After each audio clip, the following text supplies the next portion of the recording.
Everyone, and finally, uh, hello to all my AEW fan type people. Yes, welcome to the live AEW Dynamite reaction show, folks. Really sorry I'm late, and also can I just apologise as well to all the AEW Dynamite people out there for the lack of a show. Probably since Christmas, maybe the first week of January. Um, so those of you who've been watching me for a while will know that I've been struggling to watch AEW recently. I've managed to watch it the last couple of weeks. So I've kind of caught up with what's going on, but it's just been like super impossible recently to do anything on it due to just children, wives, work, life, Liverpool in general, basically. So it's the first time I've done a show on AEW, so looking forward to it. Just to say to you guys, I've literally just done a Substack on Dynamite. Obviously, as you'll see from the thumbnail, there was something that happened on Dynamite last night, and you may have seen my short earlier that I found highly amusing as a an opponent of a certain uh, somewhat fascist organisation causing chaos in the United States at the minute. But yeah, I'll get onto that in a minute. But that obviously that was freaking awesome, and the reaction, as in that reaction from MJF, is literally one of the funniest things I've ever seen in my entire life. But we'll get onto that in a minute. To be honest, I probably won't talk about AEW funnily enough that much because it was an okay show. Like I said, I'll get onto it in a minute. It wasn't certainly not the best Dynamite I've ever seen in my entire life. It was perfectly serviceable, but it just what it was. But yeah, we'll get onto that in a minute. Just to let you guys know that this will be on YouTube podcast as per usual, just the usual admin that I do at the start. This will be on YouTube video, so if you've already gone to beddy buys and you're very, very tired like me, and if I look it, if you're listed on podcast, by the way, obviously you can't see me, goes without saying, your boy is slightly tired. It's been a very, very, very long week, so your Dynamite wrap up might not be too long, but I shall try and keep you entertained. If anyone wants to join in, obviously just hit me up in the comments as per usual, blah, blah, blah, blah, and then just, yeah, we can have a chat about wrestling. Don't just have to be Dynamite, obviously we can talk about WWE, New Japan, TNA, whatever you want to talk about. Wrestling wise as well, can I just say shout out to Britain's own Joe Hendry. He is now the NXT. Is he the NXT World Champion? I think he is. I'm fairly sure it was the world title. Amazing ladder match the other day. So shout out to Joe. Absolutely deserves it. I'm not totally sure what's going on with Hendry at the minute because I was given to believe he was meant to be on the SmackDown roster. It does seem a bit odd that he's not being pushed as such. I mean, does Joe Hendry need to be in NXT particularly? I'd probably say no, but yeah, might talk about that a bit later as well. And yeah, just anything to do with pro wrestling basically. So, and I'll talk about stuff that I've got going on the weekend in a couple of weeks' time as well. But anyway, in terms of AEW, so like I said, it certainly wasn't the greatest show I've ever seen. Like I said, the moment of the night was obviously involving you know what. But yeah, it started off with probably my favourite match of the night actually. Hangman Adam Page, if I can say his name, and Mark Davis. Randomly, I don't know what it is. I actually really like Mark Davis. I think he's got a really, really cool upside to him. Um, he's a bit of a throwback. He's just an old school like Stan Hansen, Bruiser Brody, an old school JBL, like just a proper bloke's bloke, smash mouth in your face. Just a really, really good old school pro wrestler. Nothing fancy about him. Big bloke, black boots, black trunks, but it just works. I thought this was probably my favourite match of the night, to be honest. Just trying to think what would happen. There were they had Davis nearly go over a couple of times actually on Page, so maybe they have got plans for him going forward. I don't know. Probably the best moment of that match was the obviously Hangman's finisher is the buckshot lariat. But the lariat that Mark Davis delivered to Hangman was insane. If you haven't seen it, um, go and watch AEW. I've watched it on the app that I've watched. Um, excuse me. Yeah, just have a watch if you can do, because that lariat was, I mean, it was pretty sick. It was absolutely brutal. Um, to the point where I was actually wondering whether Hangman would actually get back up. But yeah, no, it was a really good match. But in the end, Hangman goes over. Obviously, he's right in the world title picture now, which I'll get onto in a minute, because he's going to be facing Andrade at AEW Grand Slam, which I found out actually it's a bit weird because AEW Grand Slam is in Australia, which is fine, it's fair enough. But for some stupid reason, because I watch a lot of the AEW pay per views on Amazon Prime in the UK, and it's not actually on Amazon Prime, it's going to be like a tape show. So they'll tape it in Australia sort of time, and then the Americans will get it. So presumably we will get Grand Slam tapes for us in England as well. I'm a bit gutted actually because obviously the time difference with the UK. I was just thinking maybe Amazon Prime would have it on like middle of the afternoon UK time, but apparently we're not getting AEW Grand Slam at all, which is a bit weird, but fair enough. After that, there was Tony Storm and Orange Cassidy, the greatest love story you've ever seen. That's not actually a love story. Can I just say, I love Orange and I love Tony Storm together. Whoever came up with that combination is an absolute genius. I'm sorry, swig of guava for the working man.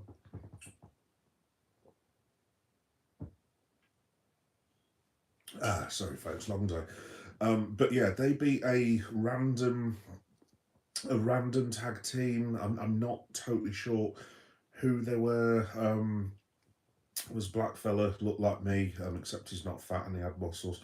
And another woman's wrestler. I should have done my research. I have absolutely no idea who these guys were, to be honest. So it was only a short little match basically, but I think because I've not watched Dynamite properly for a couple of weeks, they've got some sort of random hair versus hair match with Orange Cassidy and Tony Storm. I don't actually know. In fact, let me have a look. I'm just going to have a look who they're facing because I'm not entirely sure. Let me just go on my Reddit. Orange Cassidy, Tony Storm, just on my laptop at the minute. Orange Cassidy, Tony Storm, hair match. This is why you do your research, kids, before you go online. Let me have a look.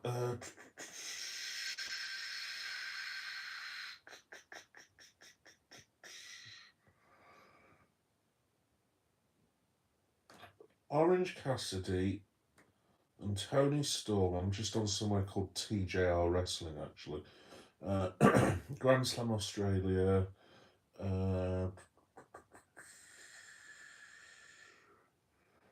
Tony Storm. It looks like Wheeler Yuta, maybe. I'm not totally sure actually. I'll have a proper look, but it looks like it's going to be Wheeler Yuta and Orange Cassidy, and presumably it'll be Marina Shafir. So whether she gets shaved as well, I don't know. I've got no idea. But obviously, if Marina Shafir gets a head shape, well, I mean, women's hair obviously grows back quicker and stuff. But yeah, we'll have to wait and see what happens. Oh, let me just have a look. AR, how you doing? Big up, how are you? Are you watching Liverpool versus City? You know everything about football. Smash the likes and subscribe. Cheers, mate. Let's have a look. When are we going to meet? Oh, AR, mate, you must be. You'll have a job, mate, at the minute. I am. So, obviously, my job, which I can't talk about, obviously, I am probably going to be away for a very long time in midweek. How you are talking 10 to 12 hour days. I think I've seen my son once this week for about 20 minutes, and my average sleep time is probably 4 hours a night. at the moment. So hopefully at some point, mate. But honestly, I can't promise because I am literally snowed under, pal. Unfortunately, and doing this, and yeah, it's just absolute chaos at the minute. Oh yeah, am I watching Liverpool versus City? Yeah, I will be. I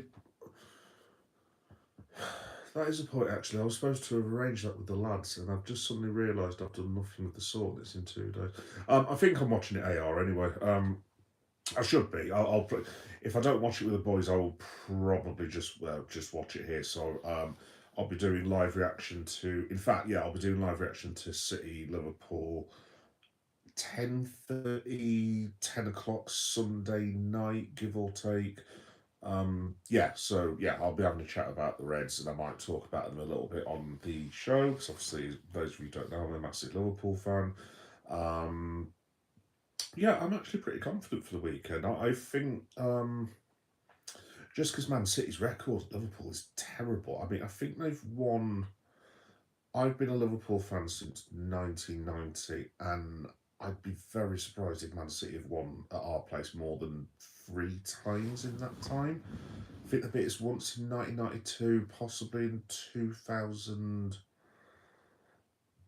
I want to say it was 2003. Nicholas Anelka, I'm seeing. Yeah, it was that time that he got 2 goals against us.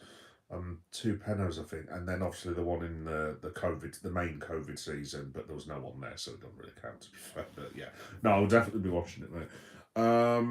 What else have we got? We've got Don Callis family versus the Death Riders. I don't really know what's going on with that at the minute. It's quite a cool concept because obviously they are the biggest 2 factions in AEW, but like I don't really get what the deal is. Just in respect of John Moxley, who obviously if you're a WWE fan, that's Dean Ambrose. Um, was like a proper heel, and now he's turned into this good guy who's trying to get the crowd back on side. But the rest of the Death Riders appear still to be heels, wrestling Don Callis family. But I think Takeshita is meant to be a face. I think I've got that right. I'm like I said, to be honest, I've missed at least 2 Dynamites, so I could be completely wrong about that. So forgive me if some things. But can I just say shout out to that Mexican wrestler El Cohen as well. He's got some moves. I mean, there was a move that he did off the top rope. I don't even know how he did. I don't even know what the move was. I wouldn't even know how to describe it to you. But keep an eye on him. He is very, very good. Whether he's going to be, whether he's going to be as good even as someone like a Bandido, I don't know. But yeah, I don't think Bandido was on last night actually. But yeah, no, it was it was fine. It was a good match. I mean, the trouble is with the Death Riders and the Callis family. If they are going to go that way, Don Callis family's got about 12 members, and Death Riders at the most have 6. And there's been talk about the Don Callis family having a female member of the team as well. So I don't know who that would be.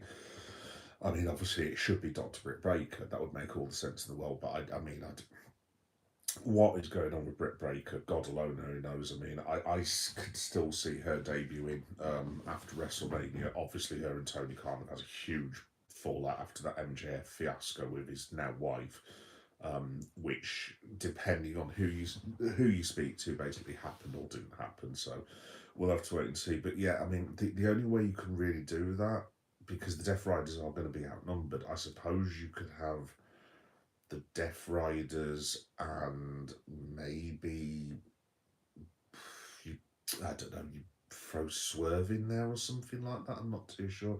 I mean, what's interesting as well is what's happened to the Ops. Now, WWE, obviously, I'm not going to get into WWE versus AEW because I'm not interested. I just watch all wrestling.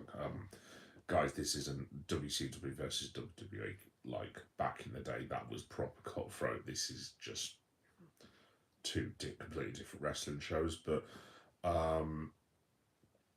yeah, no, it'll be interesting to see what happens. Sorry, I did have a point there, and I've completely lost my train of thought, to be honest. But yeah, no, it'll be good. It'll be good. if no, that was what I was going to say actually. So obviously WWE have caused like massive problems with what happened with the ops because obviously Powerhouse Hobbs has now gone to WWE, called Royce Keys for some daft reason. I'm assuming if he wasn't on Raw, he's probably going to debut on SmackDown this week, possibly tomorrow, I'm guessing. Um, Now, obviously, the Ops had Shibata, Hook, Samoa Joe, and Hobbs. Now, Hobbs has gone to WWE, and obviously, Joe's out injured, so I'm assuming the Ops isn't a thing anymore. Maybe they. I, I mean, I don't even know what they're going to do because I mean, obviously, for Shibata, it's no good. Hook, obviously, you can just reheat him and turn him back into a babyface. But in terms of the Ops, I mean, I don't know if they can really go anywhere with that now, to be honest. But we'll have to wait and see. Let's have a look. Tyler 335. What up, Onk? Oh, cheers, mate. Thank you for calling me Onk. Yeah, that's what my son calls me now. He had to explain that it meant old person. So yeah, thank you, son, who's now sleeping in my house that I pay for.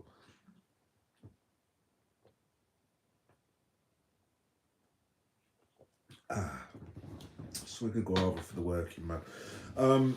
So yeah, there was that. Like I said, guys, it wasn't the best Dynamite. I mean, I've nearly gone through most of my notes already. Ricochet versus Jack Perry is fine for whatever title it is. I don't know if Ricochet's the TNT or whether he's international. Continental. No, it's not continental because that's Mox, I think it's got Continental, possibly. I'm not too sure. This is one of my main complaints about AEW. I'm very, very old school, so obviously the WWE system. I don't want to keep going back to WWE because it's AEW, but like you would have your champion, your IC champion, your European slash American champion, then you'd have the tag team champions, and obviously now with the women, you've got your women's IC, you've got your blokes American, women's American, and the tags. And for me, that's pushing it as it is. Like to be honest, I would just like WWE it just to go on to them for a minute, just to have one set of tags, one um, on both shows, and I'd just like one title holder. To be honest, I'm not a massive fan of the two world champions. I know why they have to do it, obviously, but I mean that's just WWE. I mean AEW. I mean I dread to think how many title holders they've got. I mean you must be talking. You've got to be talking at least bare minimum. They must have 20 title belts now. And obviously, if you include Mercedes Monet, who's like taking a break at the minute, I mean, she's got what? She's still got 13 of them, maybe? I don't know. I mean, I don't know if she's going to give all those belts back now because obviously she's taking a break. But it's too much. Like I said, you just have your world champion, you have your United States slash whatever you want to call it, TNT champion, maybe a cruiserweight and a tag team champion. That's it. You don't need any more than that. Like to have nearly 20, and I get why they've got nearly 20 because obviously you've got a lot of guys who are like top guys in AEW. I mean, I didn't even see the Hurt Business this week. I've got absolutely no idea what's happened to them. I'm assuming they've just been written out for a while, but we'll have to wait and see. Um, there was a very, very strange spot, which was very, very 1998 WCW, involving my countryman, if I could even call him that, Gabe Kidd, who I think they'd just panned away from the Hangman match, possibly. I can't quite remember what the match was. But anyway, they'd come away from it, and all of a sudden you've got Gabe Kidd, and his face is right in the camera. And I was like, what the bloody hell is he doing? And then you see they're in the AEW production truck.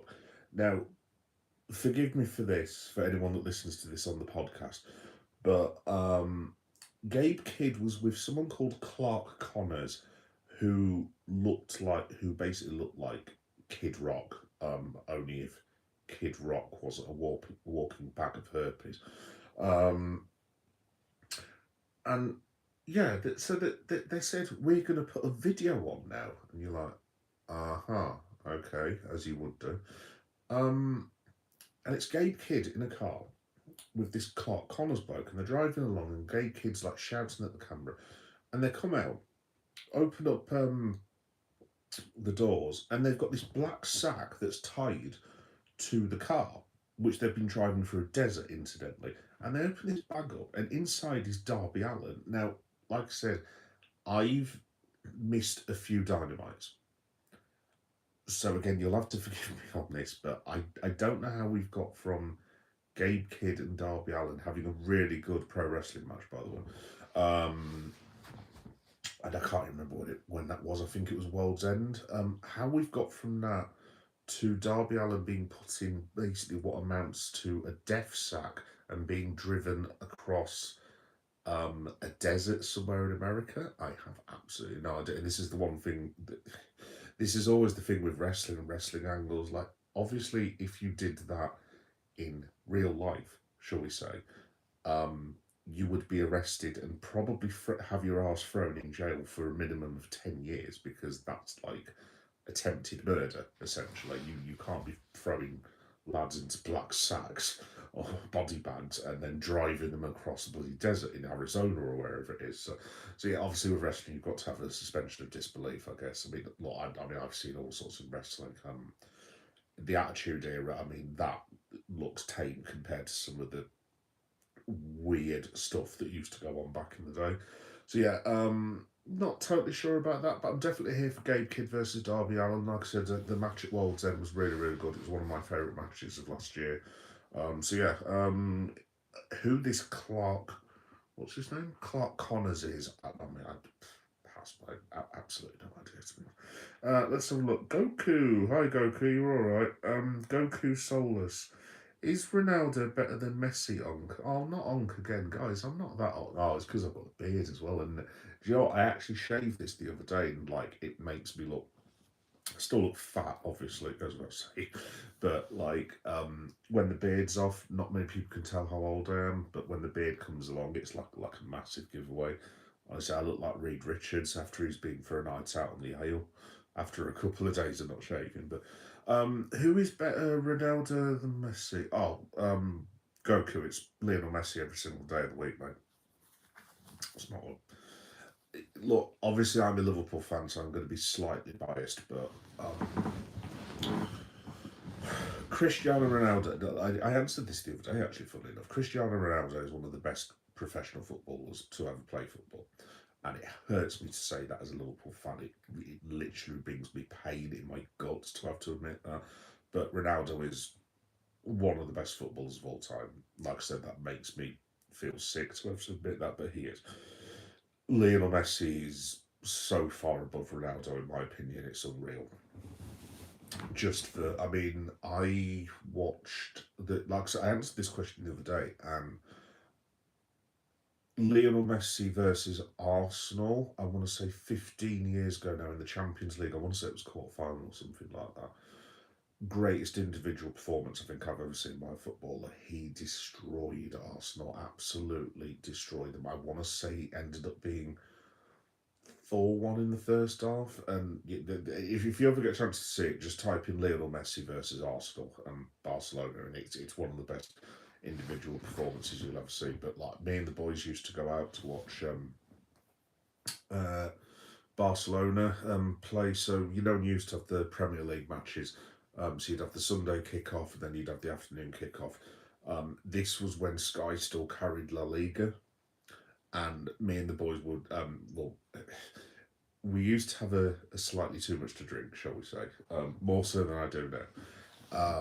And we would stay and watch La Liga, and honestly, like that Barcelona team under Guardiola, with Lionel Messi it's the best football team I've ever seen. I haven't personally seen a better football team play football than that Barcelona team, and Lionel Messi was wow, just sensational, really.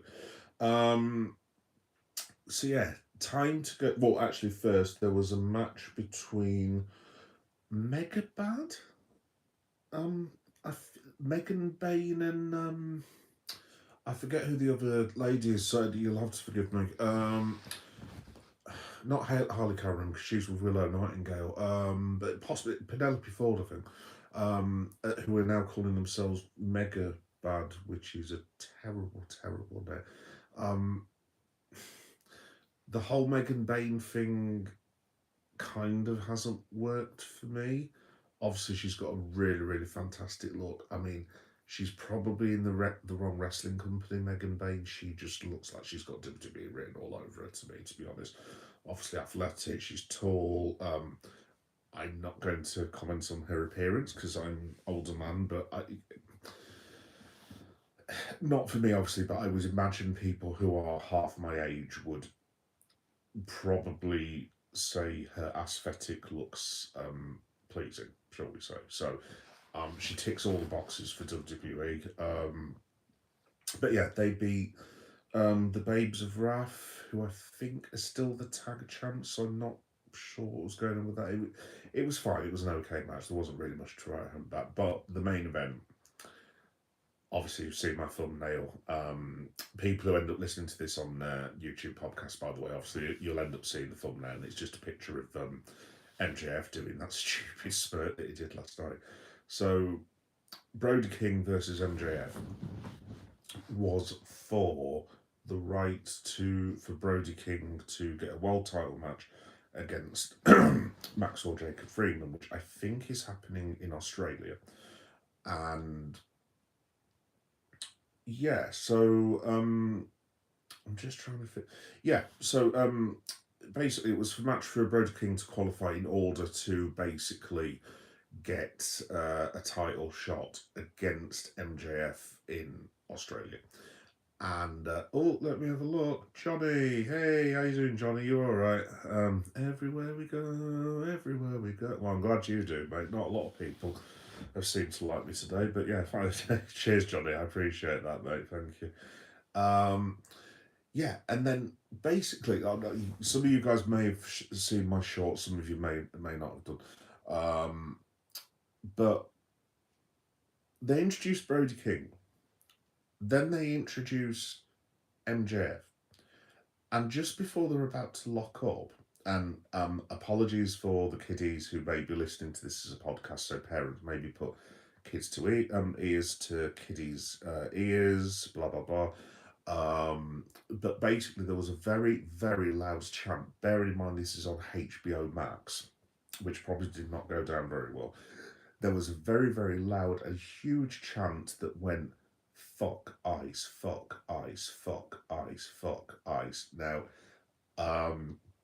one or two of you will obviously know my political leanings, and you would have seen me wearing a certain t-shirt that doesn't quite say that sentence, but it says abolish ICE. So I was very much in favour of this chant, and it was absolutely brilliant. The way they timed it to cause maximum damage, the crowd in Las Vegas, fair play to them. And it's the first time I've heard a wrestling crowd say fuck eyes. Excuse me, that'll be the last time I say the F word. But yeah, it was brilliant. I absolutely loved it. And guys, if you've not seen it, even if you're not a wrestling fan, if you just type in, well, you can type it in while you're watching me or whatever, but like, just type in MJF ice chants, and the reaction, if you thought Vince McMahon's reactions were hilarious back in the day, I don't think I have ever laughed so much in all my life. The reaction was perfect. I couldn't even do the reaction, but just type in MJF versus versus MJF ice reaction, because it was hysterical. It was absolutely brilliant. And yeah, basically, I don't want to go on a politically type thing, but obviously most of you guys know that I don't like that sort of organisation for fairly obvious reasons. And I thoroughly agree with Las Vegas and their assessment of ICE, put it that way. Obviously, it's cool because Brody King also used to wore the abolish ICE thing as well. And yeah, in fact, I will swear one more time. Fuck ice and the horse that they rode in on, basically. But yeah, that was awesome. Absolutely awesome. Let me just read these comments, by the way. R.I.P. My granny shit by bazooka. Okay. Need to have a beer one day, bro. You Bio Love, Walter White. Well, John, if you ever, yeah, well, hopefully, mate, one point, if I can ever, well, if I ever get a day off work, if I can ever have 2 seconds to breathe, get more than 3 hours sleep, see my own mother. I've seen my son for 20 minutes this week so far. Yeah, I'd be happy to put you on the list of 50 million things. But yeah, yeah, hopefully one day, Johnny, hopefully one day, mate, that'll be good. We'll have to watch Reds match or something, dude. Um, yeah, you can watch me watching it. This is why, Johnny, I've never done a watch along on here because I actually think I'd get kicked off YouTube. I know I don't look like it. A lot of people think I'm very English and stuff and like not posh but polite.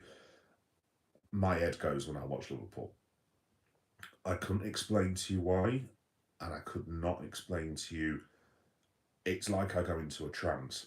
Like best example I could give you, Johnny, was I don't know if you remember Liverpool versus Middlesbrough. It was the one where Middlesbrough had already been relegated, and it was the match that we had to win to qualify for the Champions League. So it was when Gino Wijnaldum scored on the stroke of half time, and I think Coutinho scored and Adam Lallana scored, and we ended up winning 3-0 and we got into the Champions League. But it was that time we had to qualify again the next season. I think we faced Hoffenheim, possibly. I can't quite remember, but basically, long story short, that match, it was actually on my birthday.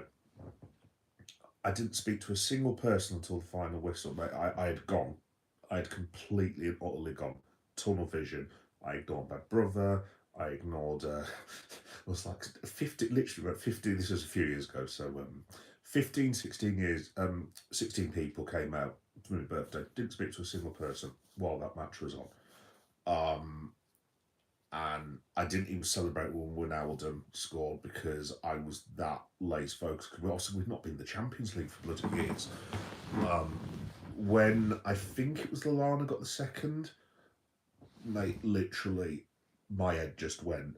I mean, you are talking F bombs, you're talking pints in the air, getting up on the outside pub table, giving it the big one, going, get in there. And then when Coutinho scored that worldy free kick, I mean, geez, I'm running up and down the beer garden, this, that, and the other. And it gets to like the 89th minute, I'm like, right. I turn around, I'm like, how is everyone? I look at my brother's like, where's everyone gone? It's like, Leon, they've all left. You ignored every single person that came to say hello to you. So I was like, oh, crap. So, yeah. Yeah, but like I said, I'm a little bit better now than I was, because obviously I've got my lad upstairs, so I can't be effing and jeffing while the footy's on. But I really do struggle with it to this day. I mean, I don't swear too much, as you know. I know I've dropped the F bomb tonight, but it's in context.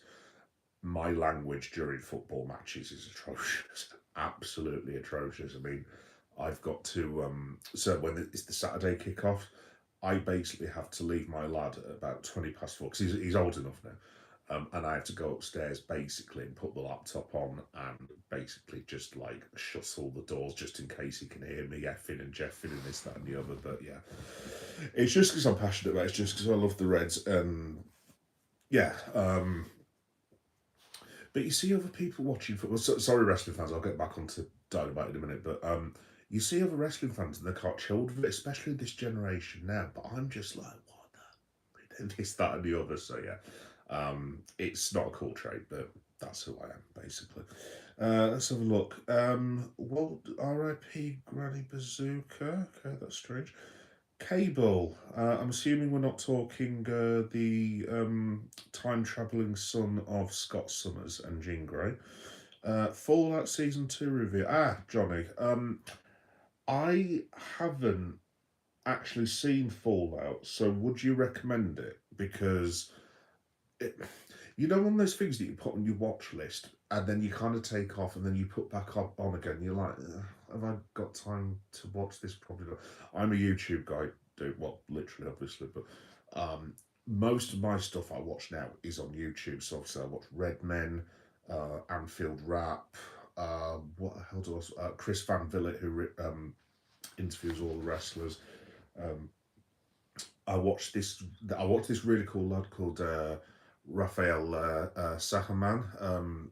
If you're a toy collector, it's just Raphael, and then it's Cejaman, and basically it's a bit random, but he just goes around toy stores showing you like new toys and stuff. And he's a massive, massive geek, massive toy collector, really, really lovely bloke as well. So I watch his channel quite a bit. What else do I watch? My more sensible head, I've started watching the News Agents, which is very, very boring, but it's that one that's presented by Emily Maitlis. So I've started watching that. I watched quite a bit of James O'Brien on LBC, Marina Hayden, Richard Osman. Watch them as well. Who else do I watch? Obviously AEW, and watch highlights of that. So I watch all sorts basically. But long story short, I mean, me and the missus pay for Netflix, Amazon, Disney Plus, and to be honest, we should probably just cancel all of them because we never bloody watch anything basically, unless it's something like, I don't know, Stranger Things or Squid Game. But anyway, the point was, I actually was thinking about watching Fallout. So if you would recommend it, I might well give it a go, mate. Believe my pleasure, mate. No, you wouldn't. We'd put a cap on it, mate. Trust me, you'd surprise yourself. Um, I don't know, Johnny, but honestly, I did. Seriously, I mean, I don't know if you know this, mate, but I went to Liverpool Barnsley about 3 weeks ago, I think. Um, just on my told, I got a husband pass from the wife, which was awesome. So I got to go to Liverpool, basically drinking on my own, and got a hotel and drinking all the next day. And just having a great bez on my own, just wandering around Liverpool. Went to the match, got speaking to a few Scousers while I was there, because I just speak to all sorts, you know what I mean, while I'm in the ground. I was sat next to this old Irish fella, and we were like yammering away during the match. And because I was in hospitality, because that's the only way I can get Liverpool tickets, and that the Barnsley match came up for about 80 odd quid, 85 quid, whatever it was, which I know is a lot of money for Barnsley, but I'm like, what the. But then you get a beer thrown in what do you call it, a program, and you're like, well, it's probably 30 quid overpriced, but you know what, sod it, I'll just put it on credit card. And I'm sat there watching, and because Liverpool have got this very annoying habit of passing back and forth at the minute and not going forward, I'm literally sat there, and there's all these posh people in hospitality and everything sits, and I'm sat there literally going, pass the ball, get it forward, have a pop. But honestly, I'm going on a bit of a tangent here, but like that really does annoy me as well. You back in the day, if you watch football in the 90s, you get lads. Literally, I'm trying to think. Like I don't know, Paul Scholes, just as random. If he was 30 yards out, he'd pull the trigger. Gerrard pulls the trigger. People like Rob Lee, Newcastle, bit of a random example, but they'd pull the trigger and have a go. Stan Lazaridis, he was another one that used to play for West Ham. He'd have all sorts of shots from all sorts of angles. Peter Beardsley, all that. And it's just like, why does no one ever go from 30 yards out anymore? Because you know they can do it. I mean, Declan Rice has got a hell of a strike, a hell of a free kick. And you're like,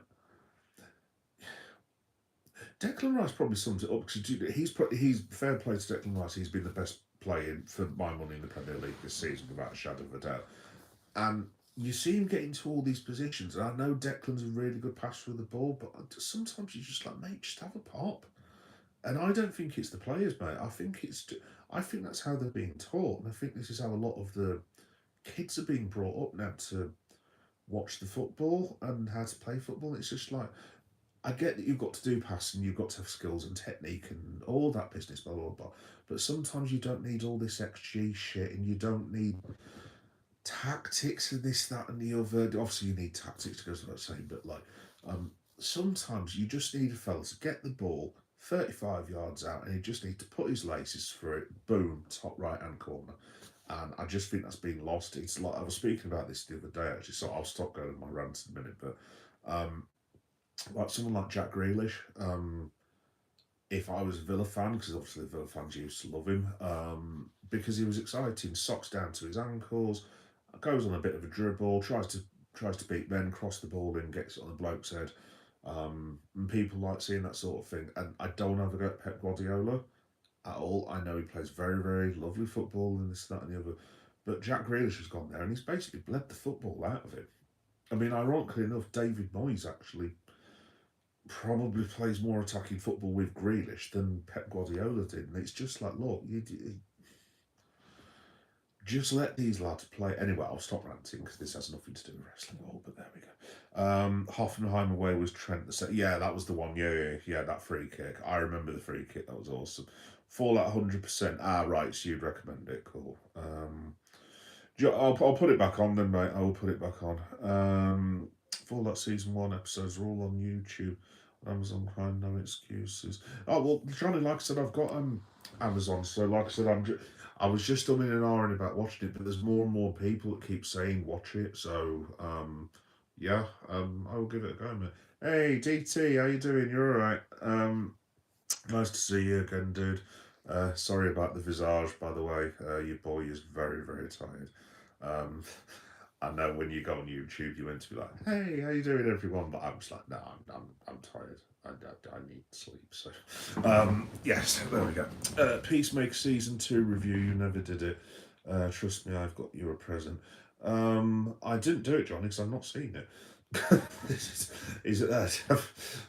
Well, I would say for the want of a better phrase, but there is no want of a better phrase. I literally haven't seen it, dude.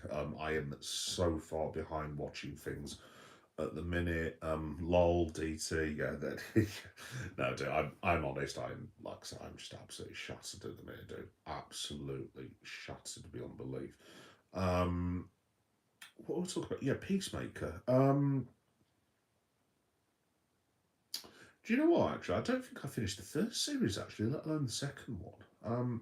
I'm up to date with the boys. The boys is the one thing on Amazon that I will just watch as soon as it comes out. What else? Seeing all the Stranger Things.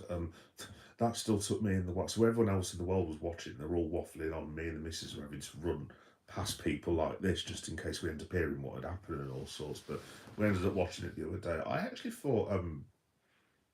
Do you know what? I actually enjoyed it, to be honest, because I heard people moaning and carrying on about it, and I'm like, look, it wasn't the best ending in the world by any stretch of the imagination. I'll be quiet in case you guys haven't seen it, but I was like, why is everyone shitting on Stranger Things? It was fine.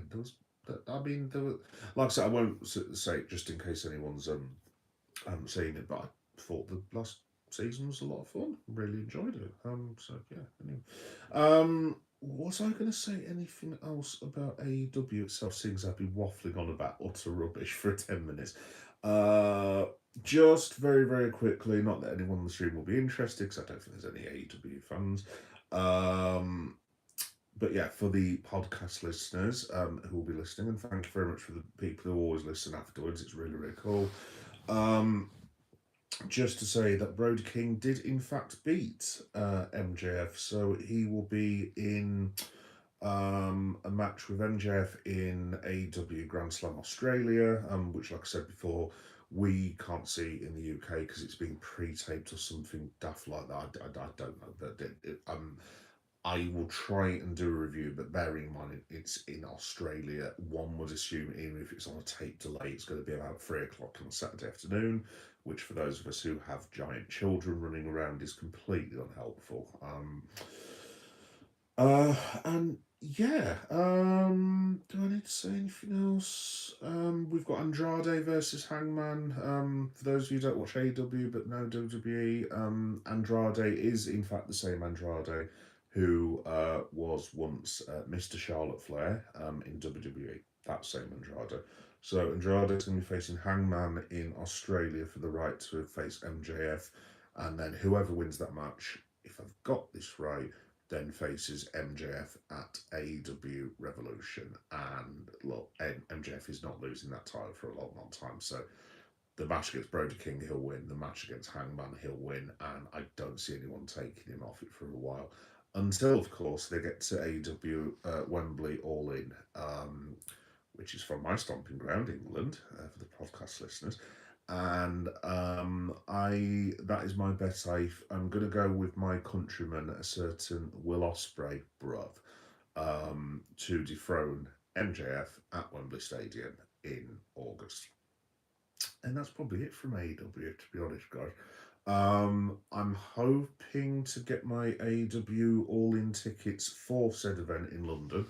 but I don't think they've come out just yet. I want to say it was probably about this time last year when they came out, so it's got to be pretty soon. So um, I'll update you guys when I know. Just to say as well, that particular weekend, because I have a very strange family, I'll just tell you a very quick story.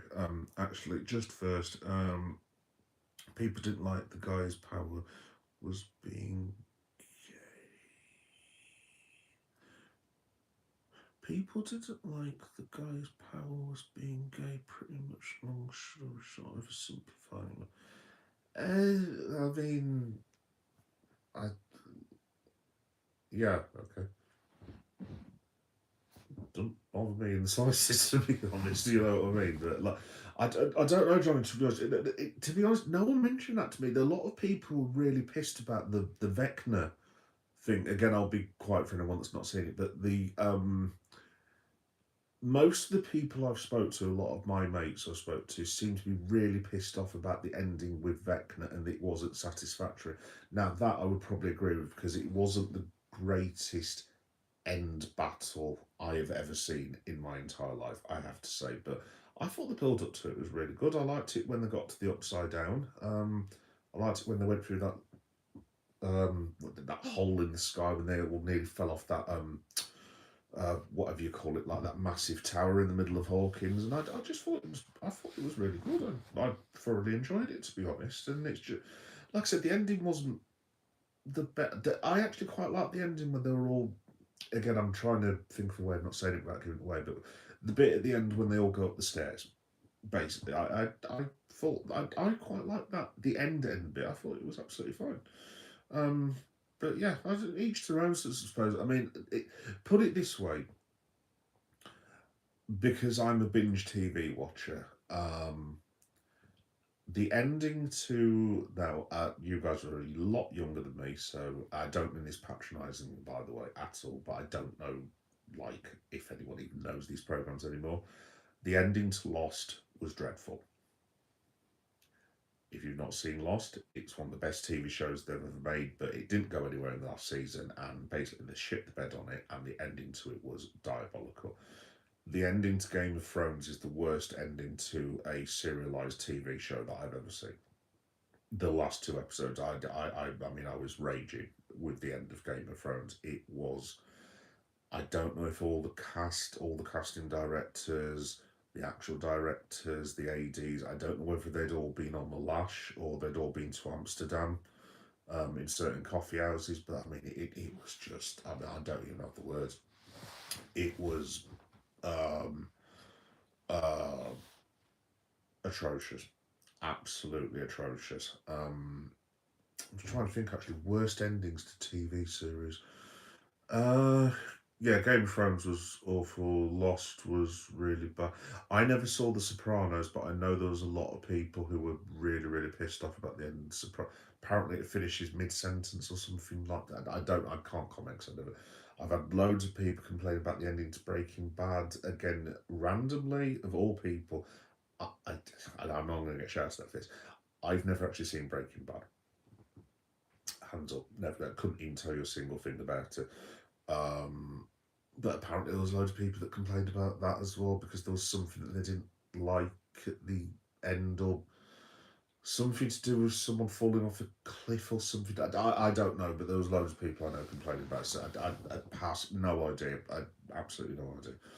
Um, Bad endings to TV show. Do you know what? I should do like a live stream on that actually. The bad ending to TV shows show. Um, you could probably put a fair few of mine on there actually. To be fair, yeah, bad endings to TV show. I can't think of any more, but yeah, I mean, Game of Thrones and Lost are the ultimate no nos. I mean, like I said, Game of Thrones was diabolical, absolutely diabolical, but still, never mind. Georgie Whittaker become the Doctor of Jokes and stuff. Oh, I can't agree with you on that, Johnny. She's my fellow Yorkshire woman, mate. My fellow Yorkshire woman. I like Jodie. I think she's. I just thought the storyline was naff, to be honest. I wasn't massively keen on the last bloke. I know that's a bit harsh. I'll be honest. I can't even say it.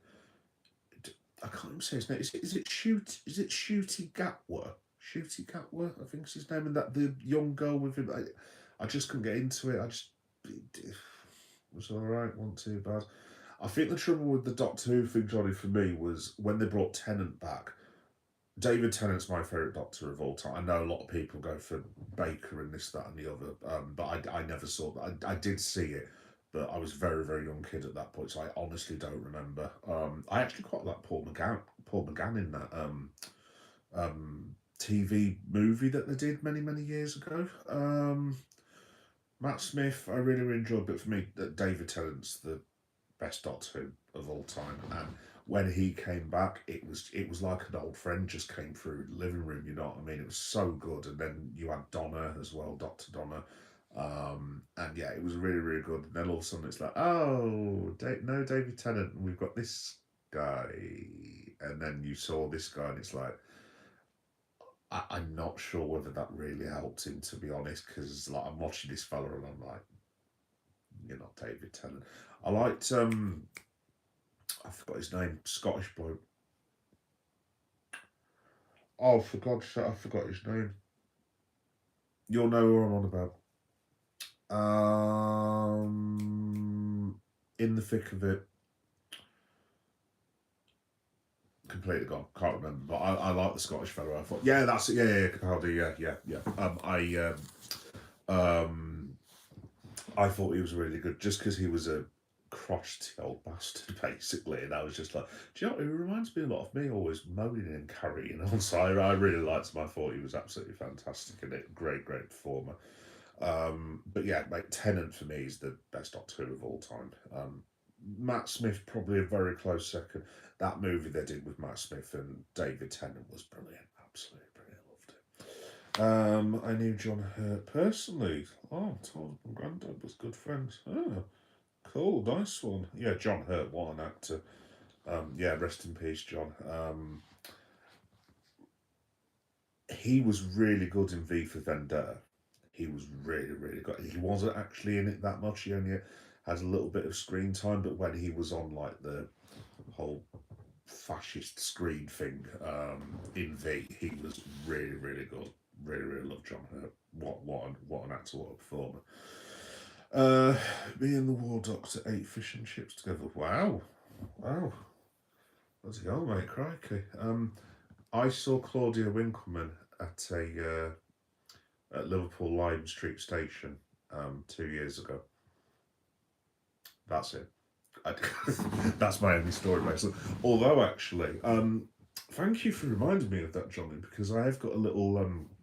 That does sync me nicely into another announcement. So, folks and Johnny, basically, this time next week, I will be coming back, probably very, very drunk from Bradford. Now, you might probably, those of you living in the UK might be doing a Lucas Levier at the moment and going, unlucky. But no, there is a reason I'm going to Bradford, because I live in Leeds. It's only like 10 minutes round the road. Anyway, the reason I'm going to Bradford is I am going to see a certain Canadian wrestler slash singer who is going to be singing with his band. And I'll just say he does a very good job of breaking the walls down. I'll give you a minute. Yeah, I've given you long enough. Yeah, those of you who haven't guessed, I will be going to see Fozzy and Chris Jericho next Wednesday at the Bradford something or other. I think it's the Bradford Night Train. Is it called Bradford Night Train? I don't know. It's some sort of alt rock goth club. I mean, I can pass off the rock bit. I've got like my old school chains and like wristbands and cool sort of punk t-shirts, and obviously there'll be loads of people wearing pro wrestling tees, so I could probably just about pass myself off as a bit of a rocky person. Probably not really, to be honest, but yeah, going with a few of the lads, really enjoyed it. Shout out to my mate, he knows who he is, the big Newcastle Geordie, for giving me free tickets, no less, to see this. So the reason I'm announcing that is I will be, break the walls down. Yeah, absolutely, mate, absolutely. Now, this is all dependent, obviously, on the YouTube troll people who control such things.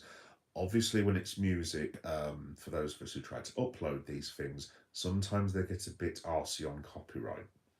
So I can't guarantee. Although, in saying that, what I don't get with YouTube, and I probably shouldn't say this because I want to be employed by them one day, but I don't understand how I can live stream my mate's gig where there are probably 7 or 8 cover songs played by specific cover bands dressed as the people they're covering, and I don't get a single strike, not one, absolutely one whatsoever. And then yeah, I'll take a short of like a an LA Night figure in Smith's toy store, and then you'll hear "All I Want for Christmas Is You" uh, by Bloody Mariah for all of 2 seconds in the background. You get a bloody copyright strike for it, and I'm just like, well, what is all that about? Seriously. But yeah, long story short, folks, I don't know if I'll be able to upload a lot of the Jericho stuff, but I'll try and do my best. What I'm going to do is I'm going to try and film bits and pieces where he takes breaks in between sets and talks to the crowd, and we'll go from there. But yes, theoretically, this time next week there should be some highlights of me seeing Chris Jericho and Fozzy. That was the long roundabout way of saying it, basically. So just keep an eye out for next. The gig's at 9 o'clock, because I'm actually staying over in Bradford. Lucky old me. Sorry if you're watching from Bradford or listening from Bradford. I do apologise. But yeah, I meant to be. The gig's at 9. I think it finishes at 11:30. So depending on when I get back to the hotel, probably about basically, long story short, the shorts might be on my channel about midnight, 1 o'clock in the morning, something along those lines. Those of you that followed me for a while who know that I go to like loads of these events like AEW and go to watch Liverpool matches, you know what the deal is. I end up like putting shorts on afterwards. So yeah, just bear with us and we'll go from there basically. Let's have a look. Suplex City, bitch. Lesnar with another F5 to the Undertaker. This will be at 1, 2, 3. The streak is over. The streak is over. Yeah. Oh, Johnny, don't honestly do it. We'll be here for another half an hour, mate. Don't get me started on that. That is one of the worst decisions that's ever been made in the history of pro wrestling. I know a lot of people disagree with me on that, but I'm one of those. I would have kept Taker's streak going, and I would have had him retire with the streak. I don't see why it was necessary to have Lesnar break that streak. I thought it was one of the stupidest ideas in pro wrestling history. Just my opinion. I know a lot of people disagree with me, but yeah, that's my opinion. Let's have a look. Bunker. These days, you get copyright strike for taking a well. I wouldn't quite put it like that, Bunker, but yeah, no, definitely. It, like I said, I won't say too much because I'm hoping YouTube might potentially be employers one day, so I will try and keep the sweet. But just in general, mate, it's just I don't get it.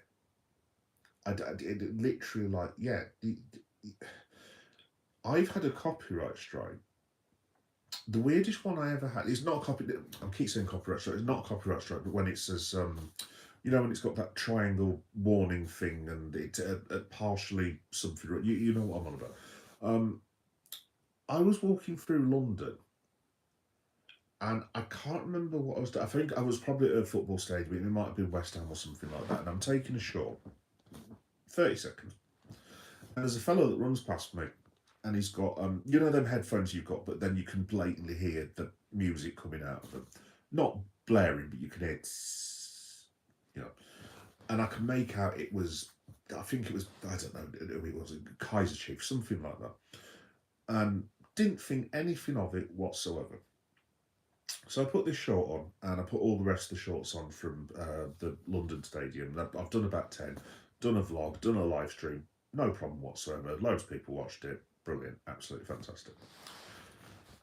But then he comes on, this short is partially blocked, and I'm sat there going, why is that one being blocked for?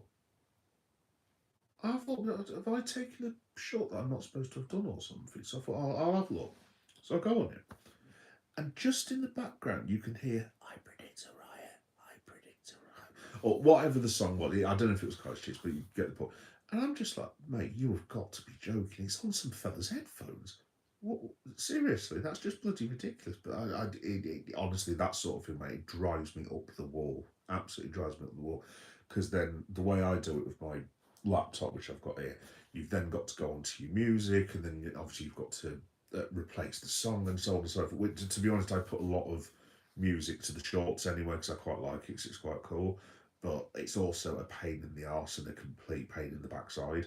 Um, and it really really pisses me off, to be honest. But look, if I want to be employed by YouTube one day, I'll play by the rules and all that business. Yeah. Like I said, whether I can get any of the Fozzy music on, I don't know. I'll give it a go. Another thing that really annoys me. Sorry, I'm going on a bit of a tangent. You might notice I do that sometimes. Um, I've managed to get music on before. Like I said, I do. I do live stream for one of my mates. Shout out to Short Dark Stranger, by the way. Go and check out his YouTube channel. It's top bloke. Does Hard Light, which is like a what is it? A Night of Dark Electronica. I think he's titled it as. Oh, by the way, cheap plug. I'm doing another one of those in March in 4 weeks' time for him, so it'll be on live on the channel. Because I now fancy myself as a bit of a pound shop Barry Gordy as well for some reason. But yeah, I basically film it on my channel because he's too lazy to actually do it on his, and it's like, oh, thanks for doing it, Leon. Blah blah blah. And I'm like, dude, it's fine, but you do know all these people are watching my channel. They're meant to be watching your show, and they're watching it through my channel and subscribing to my channel when they're seeing all the other stuff. It's like, yeah, but log on to mine. It's like, they might do, but do you want me to film it on yours on my phone? And it's like, no, you just film it on yours. It's like, well, all right, easy win for me, I guess. But but yeah, why you can do something like that where you can quite blatantly hear, I don't know, tainted love or something like that, and then someone lit you, and in another shot you can basically hear a goldfish fart or something that sounds roughly like, um, I don't know, Bohemian Bloody Rhapsody, um, and you get banned for it anyway. I don't know. It's just very very odd. Back to the comments. Let me have a look. Brick Lesnar. I need Brick back. Brock Lesnar should be a conqueror still. Oh yeah, Johnny mate. Like I said, it's no disrespect to Brock. Well, obviously some people have opinions on Brock Lesnar, which we won't go into because obviously we don't know. Anyway, you know what I'm on about. It's no disrespect towards Brock Lesnar, and like Vince said, to be fair, if someone was ever going to break the Undertaker streak, who is more qualified than Brock Lesnar? And at the time, he had a point. Maybe you could have said Cena, but at that point, so you're talking the streak. When was this? When did the streak end? Was it 2013 or something on that? 2013, 14. Obviously, Cena is beloved now and everyone misses him and all that business. At the time, that was not the case. And if John Cena at that point had beaten The Undertaker's streak, I don't think he would have got out of that stadium. Literally, there would have been people going absolutely mental beyond words. So I suppose Vince has got a point. If they were ever going to beat the streak, who's it going to be? Is it Brock Lesnar's probably a good choice. I just don't think, in my opinion, Johnny, I just don't think it ever should have been broken. I really, really don't know. Whether they can redo a streak at some point, I just think it's going to be really, really difficult for them to do now because I thought that they were going to try it with Bianca Belair, would you believe? Because all of a sudden, I think it was the triple threat match this year with her, Io, and Rhea Ripley. And Michael Cole did keep saying, like, oh, Bianca's undefeated now. This is number 4 or something like that. And this will make it 5. And I was like, hang on, wait a minute. They're not trying to do what I think they are with Bianca Belair. I mean, no offense to Bianca, she's a really good wrestler, but I'm just like, I'm not sure if that's the best of ideas. But yeah, I don't think you can do it with anyone else, to be honest. I mean, I can't even think of anyone that you could possibly do it with now. I mean, Punk's lost at Mania. Cody's lost at Mania. Roman's lost. Well, there's one more that he's lost, but Roman's lost at Mania. It would have to be one of the NXT guys. I mean, Trick Williams. I don't know. I just don't think they'll be able to do it again, mate, to be honest, but there we go. If he was a concrete, makes sense, doesn't it? Mr. Fantastic or Mr. Terrific? Mr. Fantastic. Oh, and a scrap. Ooh. See, Mr. Terrific's got the T-spheres, which... But Reed Richards is the smartest man in the world, but technically so's Mr. Terrific. I'd just go Mr. Fantastic, mate, I think, just because of the whole stretchy powers.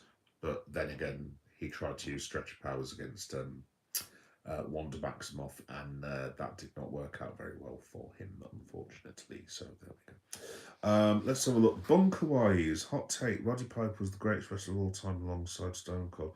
It's a nice shout, Bunker. That's a very nice shout, man. I'll tell you what I will say, Bunker. I'm a massive CM Punk fan. I love his promos, most people know. In fact, if I got a Punk shirt on, yeah, you can't really see that, but I'm not getting my belly out, by the way, fortunately for you guys. There you go, CM Punk. Which, actually, I don't think I should be doing this on an AEW thing. I should have. Sorry, any AEW fans who are watching, but I like Punk and AEW. It is weird. But yeah, no, what I was going to say, Bunker, was Roddy Piper is definitely in my top 10 pro wrestlers of all time. Personally, for me, he wouldn't be my favourite. My favourite of all time will always be Stone Cold Steve Austin. I've said this a million times. I'm sure Johnny's heard me go on about this a million times, but my favourite wrestler of all time, Stone Cold Steve Austin. But my favourite performer of all time, because obviously Austin was a brawler at the end because of all of his injuries and stuff, but obviously I love Stone Cold. So he's my favourite of all time. My favourite performing pro wrestler of all time, if this makes any sense, is Shawn Michaels. He is the best wrestler I've ever seen. For what he did, basically. Shawn Michaels was just so good. My current favourite is CM Punk. In fact, that's not strictly true. I think my current favourite wrestler is probably Will Ospreay. I really like Tekla at the minute as well, for the AEW people who are still with me on this, basically. But yeah, no, what I was going to say, Bunker, was, in a roundabout way, best promo of all time is Roddy Piper. For me, I don't think there's anyone that could live with Piper at his best, with the mic in his hand. I love Paul Heyman's promos. I always have done from ECW days. Punk's an awesome promo. Austin was, obviously, Dusty Rhodes, if you will. That sounded German. That really did not come out how I wanted to. Yeah, Dusty Rhodes was absolutely awesome. Obviously, Flair, brilliant promo back in the day. Randomly, some people might laugh at me for this, Bret Hart, very good promo, especially towards the end when he turned... for those of you who are old as me, I really like Bret's promos when he turned... Well, he kind of turned heel, but he was a heel in America, but he was a face in Canada, and I really love the way they blurred the lines on that. I thought some of Bret's promos in sort of 97 before he went to WCW, I thought were absolutely brilliant. One of my other favourite promos is Jake the Snake Roberts. What a promo he was. Jake was brilliant. I mean, I love Jake as a wrestler anyway, just because he was...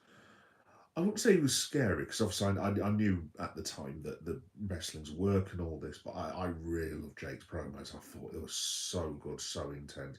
God rest his soul, Bray Wyatt. Brilliant. Absolutely brilliant. Do you know, I'm really enjoying Becky, actually, at the minute as well.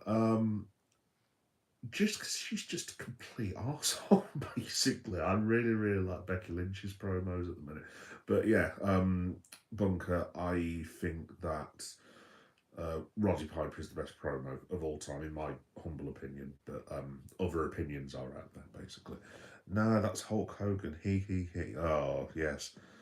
Yes, brother. That's not going to work for me, brother. I shouldn't be saying that, actually, because that might be quite offensive to some people. But yes. Anyway, Triple H could be as worthy as Brock to. Oh, see that. I don't know, Johnny. I just think that would have caused a shitstorm as well, mate. Because Hunter's always had this. Look, Hunter was always good enough to have the career that he went on to have. I think personally Triple H would have done what he did in the business without marrying Stephanie McMahon, but he's always going to have the asterisks, and that is just from jealous people like carrying on and being dog whistlers and this, that, and the other. Triple H was one of the biggest stars of the Attitude Era, and he got where he did because he deserved it. But would he have had exactly the career without? Obviously, we don't know. But I mean, Triple H, when Michaels left after the whole Mike Tyson thing and Stone Cold at WrestleMania, was it WrestleMania 14? I think 15. I think it was 14. Um, Triple H formed DX, and I mean, this is a good 7 or 8 months before he started doing anything with Steph. And I mean, he was on fire then, so I think he would have had the career. Would he have had exactly the same career? Look, we're never going to know at the end of the day, but could Triple H have broke it? Maybe. I just think that would have got on a lot of people's wicks, to be honest, Johnny. But honestly, I don't know. I mean, there's a universe where Stone Cold could have broke it, for example. But obviously, if you do the math in your head, as the Americans would say, Taker was 8-0 at that point, maybe 6 or 7-0, 6, 7. Yes, I know. He was about 7-0, something on them lines. Would it have had the same impact? People would just be like, well, he's just won 7 and lost. So I don't think anyone would have paid blind bit of notice, to be honest. Edge, maybe. CM Punk. I didn't particularly like the whole CM Punk Undertaker thing. I enjoyed the match at WrestleMania, don't get me wrong, but I didn't think the program was brilliant. If I'm being completely honest, it was fine. It just wasn't quite what I expected. So, yeah, to be honest, John, I personally, for me, would have just liked the Undertaker to have retired with the streak intact. But each to their own, mate. Each to their own. Also, Stone Cold come back to beat would make mega money. Well, as I've said, mate, yeah, quite right. Logan Paul, take you to get off my live stream. No, I'm joking, mate. No, that would. Oh, mate, can you imagine? Jesus Christ, my son. I've mentioned this. I'm sure I've mentioned this a million times. He despises Logan Paul. I did have to tell him off the other day when he lobbed his shoe at our TV, and called him a bumhole or whatever it was he called him. And I was just like, Isaac, that's very rude. It's Daddy's TV. Leave it alone. But yeah, there we go. They need to let someone get 14, 15 runs on the street without making it a centre point. Yeah. I mean, I suppose they could, Johnny, to be honest. I just, I tell you, they could do it with, potentially, because I think I'm right in saying the bloke I'm going to say, I think he's 27. Possibly, I might be wrong. You could potentially do something with Obafemi. If he's about 27, 28, I mean, he's a big, strong lad. He's going to be wrestling for at least the next 20 years, you would have thought. Potentially him. Maybe. I don't know. But we'll have to wait and see. But I just don't think you'll ever be able to do it again, do. So look, Anakin Skywalker, what do you think about Epstein's files? What do I think about Epstein's files? Put it this way, Anakin. The gentleman who was named the other day, whose name rhymes with Dieter Randallson, should be thrown into a cell and have the key firmly, hopefully, shoved up his backside so we can never reach it, is what I would say. As well as anyone else on and in that file who rhymes with the word bonds. That's my opinion on the Epstein files, to put it quite bluntly. Yeah, and that includes our former prince. What? Anyway, moving swiftly on. Yeah, I've sworn again. Dear, oh dear, lots of swearing tonight. Sorry for my French. Oh, that's fine, Johnny. I've just called someone something rhyming with bat, so don't worry about it. Stone Cold is the best because of what the bottom line stoves. What? Yeah, that I love Stone Cold. He was, yeah, what a guy. What an absolute dude of a man. Sweet chin music. Wow. Arsenal. Oh no. Oh no. You guys will be Johnny and yeah will be giving it large in the comments to each other now. Yes, well done. Yeah, yes, I know. You're going to win the quadruple. Blah blah blah.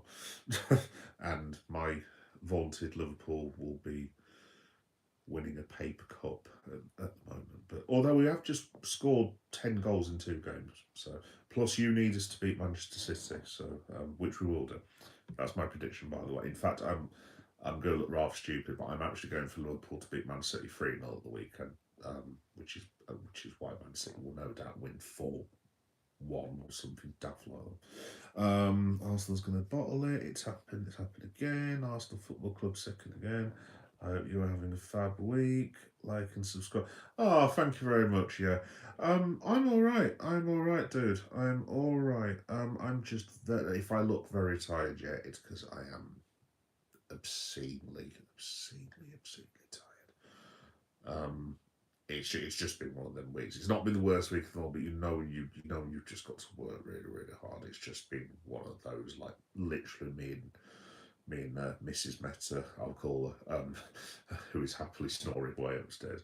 Like, we're literally on the couch because obviously we're both mid-40s now. We're literally just put the lad upstairs to go to sleep, and we're just like this. Like, what do you want to watch, love? And she's just like, just put anything on, I'm not bothered. And we're just sat there like slumped over each other with a mug of tea falling out of our hands. Yeah, the mid-40s, it's great. You'll love it. You'll love it, 20-year-olds. You'll love it. But yeah, I'm all right. We're all right. It's Friday night. Da, da, da, da, da, da. Yeah. Definitely looking forward to tomorrow. I'm definitely ready for a couple of beers. Definitely ready for a couple of glasses of wine. Going out with the lad to buy some toys on Saturday, which should be good. Looking forward to that. The Reds playing Man City. Yeah. It's going to be a good weekend. Let's have a look. Bro, if you think Degeneration X wouldn't have been the same without us, I don't know what to tell you about. I love DX. Oh, Johnny, no, mate, literally, like, I loved it. Your patience converted, mate. I saw the live. This was live as well. I don't know why, but that night it was live. It was so it was the night after WrestleMania 14, and was it? Oh no, I did.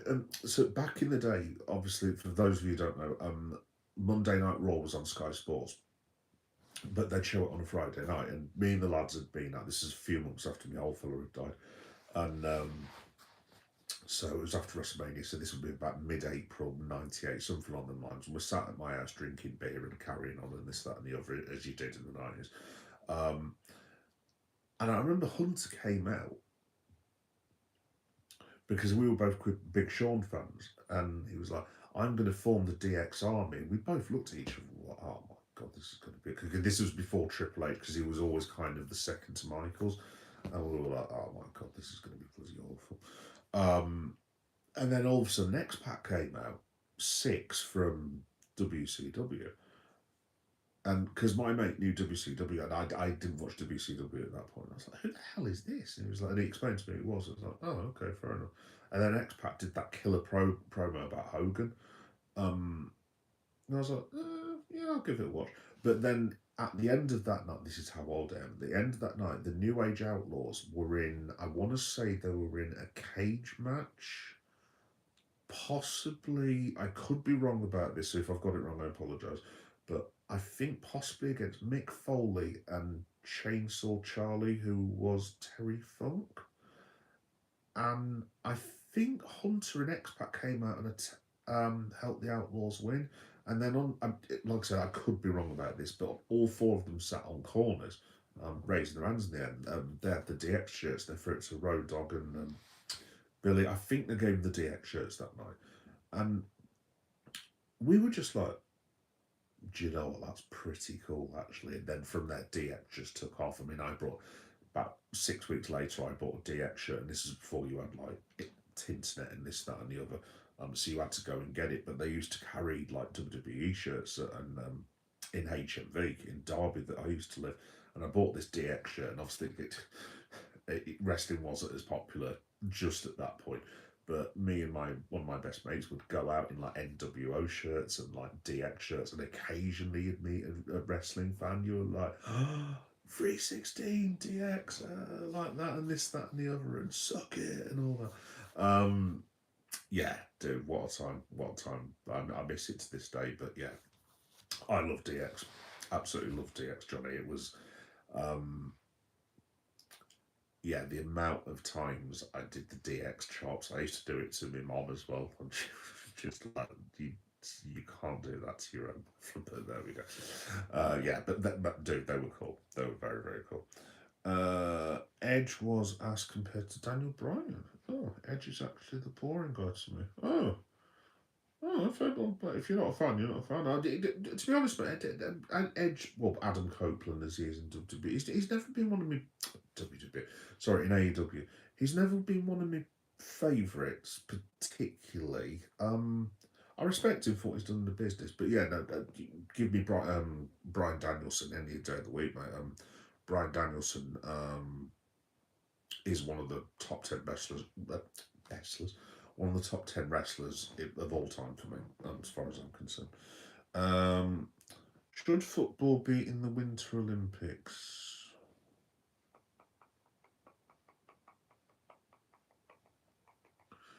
Should football still be in the Winter Olympics? Do you know what? You've stumped me there, Usman. You've absolutely stumped me there. I don't know. I've never given it a moment's thought, to be honest. I mean, I'm not in. I don't even know how that would work, to be honest. I suppose you could do indoor. I don't even know. Does anyone know where the Winter Olympics are being held? I've got absolutely no idea. If they're being held in the UK, by the way, I apologise. I have no idea. It's probably somewhere really obvious as well. Should they be held in the Winter Olympics? I mean, not if it's snowing, but I mean, we have football here and it's pissing it down with rain, so I don't see any reason why not. I can't imagine club football people would be hugely impressed with yet another tournament taking their very expensively paid players away. So I'd probably suggest that's a non-starter, but I could be wrong. But there we go. Hussein, OTC, you're best in the world. Well, Hussein, I am. Put it this way, I am definitely team best in the world, just not Roman Reigns. So, to clarify, I will be supporting CM Punk at WrestleMania. So, yeah, there we go. Let's have a look. Corporate life sucks your soul.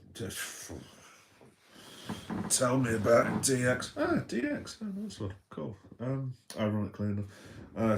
Yeah, tell me about it, mate. Literally, like, talking about DX in the Attitude Era, I was one of those kids who was, like, listening to Linkin Park and, like, dressed like Skater Boy and doing DX chops and, like, just getting into all sorts of mayhem and carrying on the streets of Derby. And now I'm, well, according to my son, I'm just this boring old guy that goes to work and waffles on about football. So, yeah, it happens to all of us. But yeah, there we go. There's still a bit of a rebel inside me, but here we go. We should do a joint live stream talking about Liverpool, mate. Yeah, we should do, mate, at some point. Yeah, that'll get us both chucked off the air, wouldn't it? Especially if it was a watch along. What are you talking about? Triple H is still second to Shawn Michaels. Liam, you don't have to tell me, mate.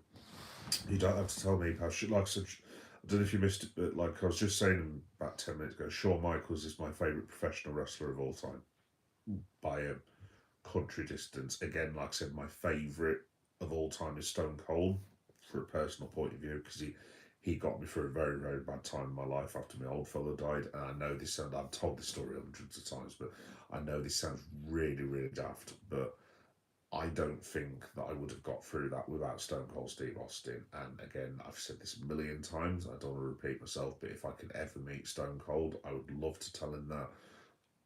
Not hug him because I don't think Austin's a hugger, but I genuinely, I would love to meet Stone Cold Steve Austin, shake the bloke's hand, and just say, "You're the reason I got through the death of my father, and I just want to say thank you."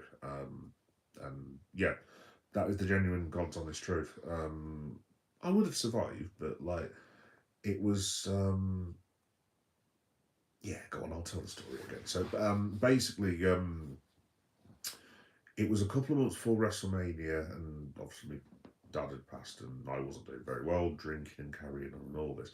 And I put the wrestling on. Hadn't watched it for years, got no idea what's going on, and literally it was Stone Cold Steve Austin hitting people's stunners, middle fingers, smashing a can over his head, drinking beer, and all this sort of stuff. And I was like, "Who the hell is this bloke?" And I put it on the next week, and I was like, "Do you know what? He's effing cool." And I kind of turned into a bit of an Austin. Well, not quite obviously, but didn't quite have the figure. But yeah, no, basically it just gave me a bit of strength and want to steal a line from John Cena, never give up. And yeah, I wouldn't be. I literally, I would not be who I was, who I am now if it wasn't for Stone Cold Steve Austin. So yeah, shout out to the Rattlesnake. But yeah, like I said, Liam, in terms of performances, Shawn Michaels is the best professional wrestler of all time, in my personal opinion. Shout out to Kurt Angle, though. Very big shout out to Kurt Angle.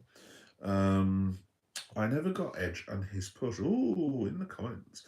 I never got Edge and his push. I am 7 years older than my brother, so when I fell out of love for wrestling, my brother got into it. So when I watched it, I was like, why is Edge in main event?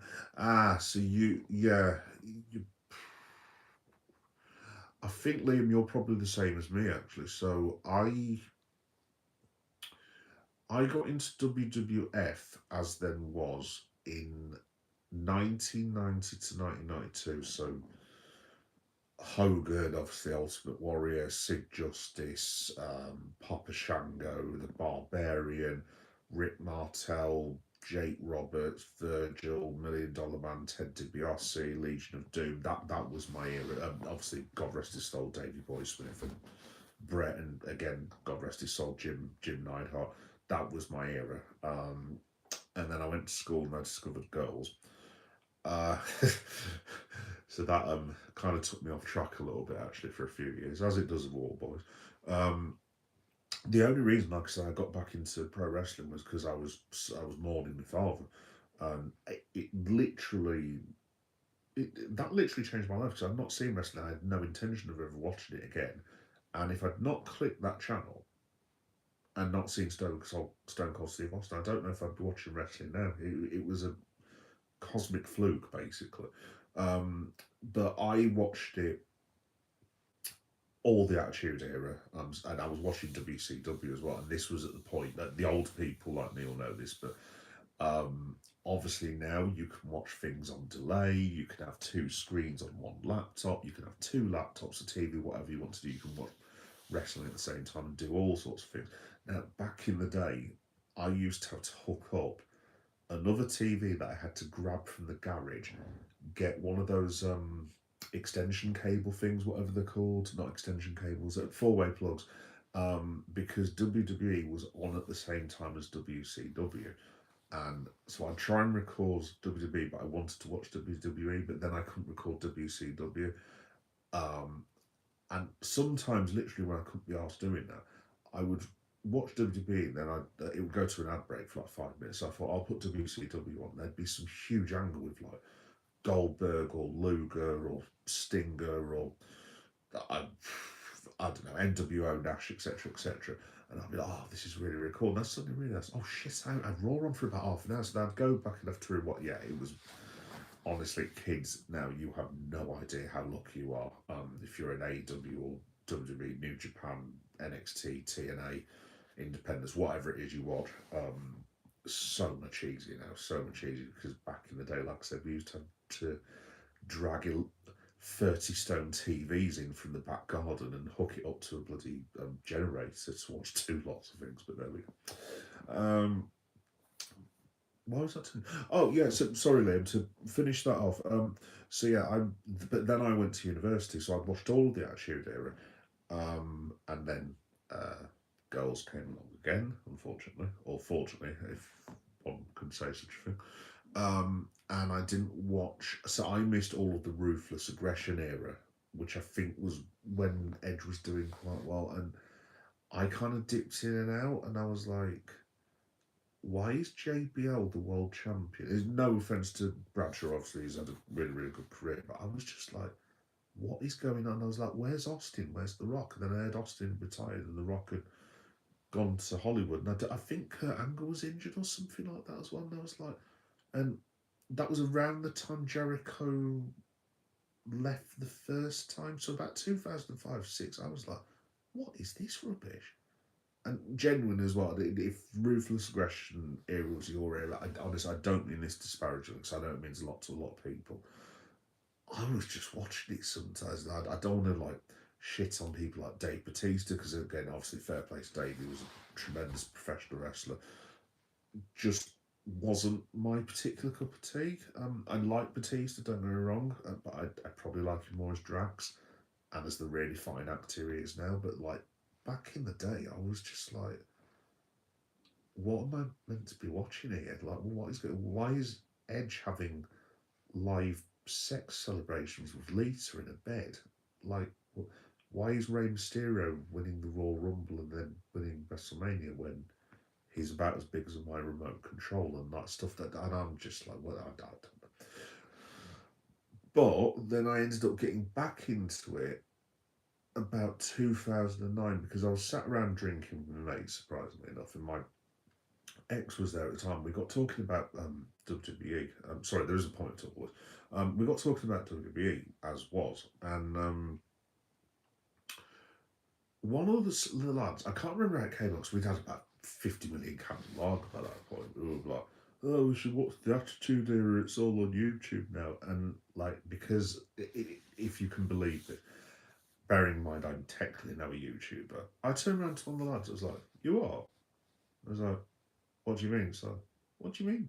Wrestling's on YouTube, and everyone kind of turned around and looked at me. It's like, "Dude, you are joking." I was like, "Oh, do they have wrestling on YouTube?" And everyone just looked at me like, "Yes, Leon, of course they do. You can get anything on YouTube." And I was like, "Anything?" Because I literally, for some reason, I wasn't a YouTube person. It just was.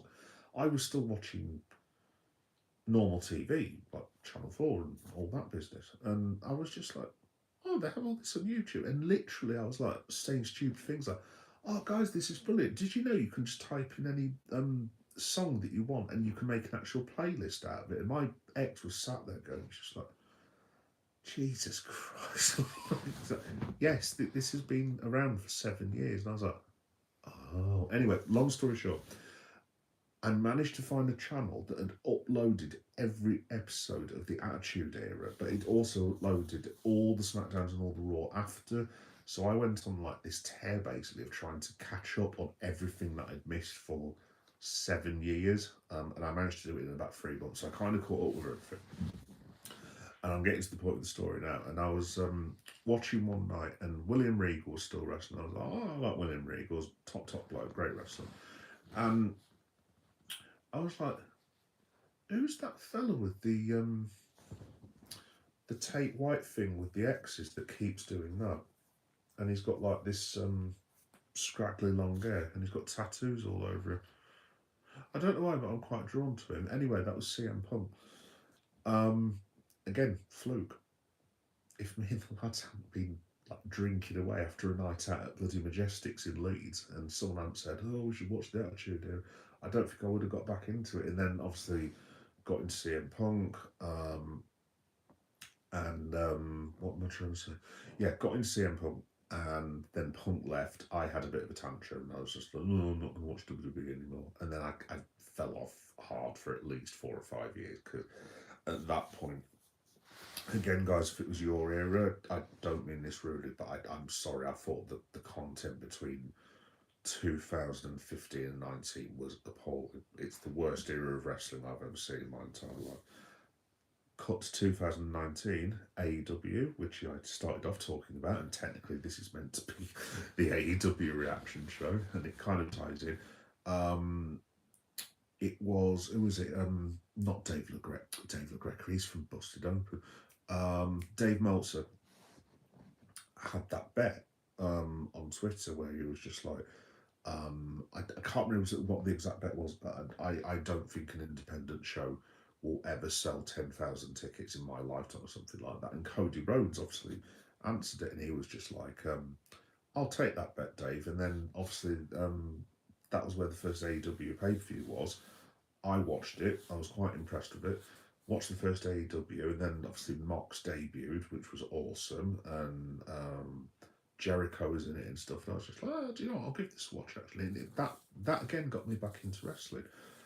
And then I started watching AEW every single week, and then a few of the boys were like, "Oh, you should watch WWE again." I'm like, I don't want to. And then one night we were like, "I'll just give it a watch," and I was like, "All right, go on then." So I watched it. I was like, "Ah, that's what Triple H can do then as a booker." And now I watch all of it, and I'm also now planning on. I don't know how I'm going to do this, by the way. Um, I've just found out that a channel called Extreme carries New Japan Pro Wrestling, so I'm gonna try and see if I can also start reviewing and watching that as well. I don't know how on earth I'm gonna do this, and my missus is going to go mental because I already watch God knows how much wrestling as it is, but I've wanted to watch New Japan for a few years, so hopefully I can do. But we'll have to wait and see. Anyway, there you go, little story. I don't know why I was telling you that story. He's a tag team guy. I was in Edge. Yeah, fair enough, mate. Yeah, each to own, like Johnny said. Mate, I said the Shawn McAfee Ninja. Oh, right. I'm sorry. I've just told you that massive story for no reason as well. I'm aware of these guys by watching podcasts. It's weird. I wouldn't have any interest apart from nostalgia. I never lived through. Yeah, well, that's the thing for me, Liam, as well. Was like one or two of them. I was just like, I don't know who the hell are these people. I've never heard of them.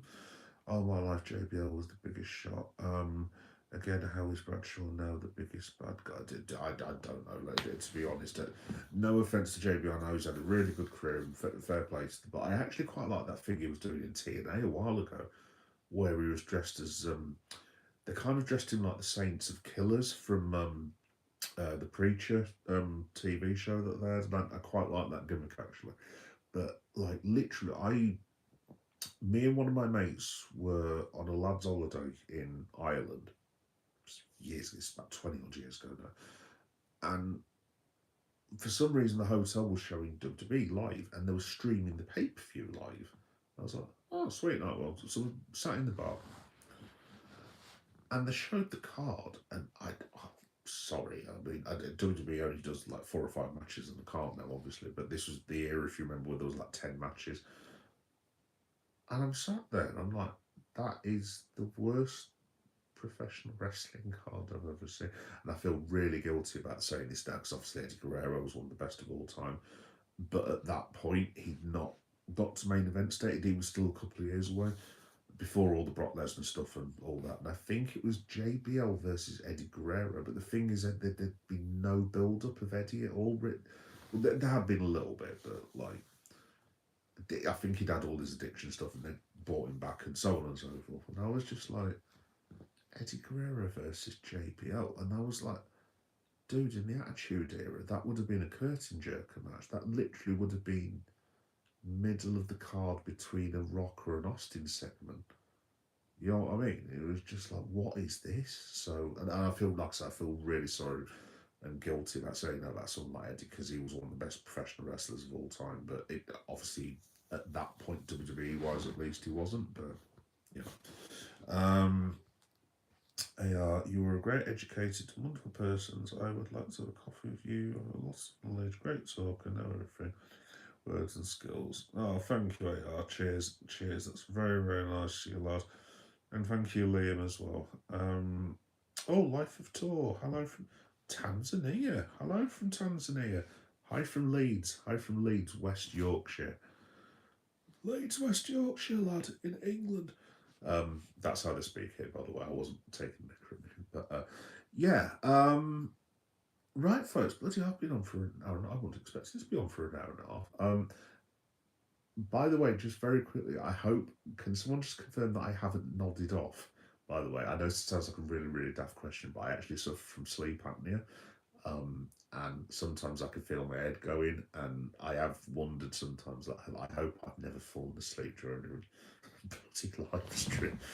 People sat there going, "You complete arsehole," you know what I mean? But yeah, I can feel my eyes going, guys, so I'm not going to be on for too much longer. But yeah, this has been really, really awesome. Thank you for talking with me about old school wrestling. Do you know what? To be honest, I've actually been thinking about this. I'm still going to do Dynamite, and like I said, I might do New Japan Pro Wrestling. And TNA and this, that, and the other. I have actually been toying with the idea of doing shows specifically about the Attitude Era. Should anyone be interested? I don't know. I just love talking about that. I think it's just because I'm getting older. And like I watch the wrestling. I don't get me wrong. I still go and watch the wrestling now. I loved watching it with my son in Leeds. That was awesome. It's one of my life's ambitions to do that. And because he's a really big Alexa Bliss fan, and he saw Alexa in real life, and he's like, "Oh my god, this Bliss and this, that, and the other." And his dad sat there going, "Yeah, that's Alexa Bliss," and my missus sat there going, I was like, "Yeah, I like her for her work, dear." It's just Mrs. sat there going, "I bet you do love and all that." But yeah, no, I'm toying with the idea of like, I don't even know how I do that, to be honest. Talking about the Attitude Era show. I'll give it some thought, but like, it's something I've been toying with the idea of, because obviously there's quite a few people that follow me who are roughly my age, who from that era, 90s crew. So yeah, it's something I'm thinking about anyway. It's definitely something I'm thinking about. On the last 15 minutes, no. On the last 15 minutes, no nodding. Oh, but thank you, Liam, for confirming. It also, I know it sounds quite funny, but like it has been something I'm like, Jesus Christ, I hope I haven't nodded off here or something like that. But yes, thank you for confirming that, mate. Cheers. Right, folks, just before I do head off, because unfortunately I have to go to those that place that all of us have to go to first thing in the morning, that gives you money and also gives you lots of stress, starting with W. So yes, I will have to head off in a second. Oh, mate, I'm sure people will be happy to hear what's about the actually do wrestling bios. Does it? Bit not free from really? Oh, I didn't know that, mate. I didn't know. Wrestling bios. Is that actually? I've got my laptop here. Let me have a look while I'm on. Oh, nearly no battery. Let's have a look. Is this a podcast? Let me have a look.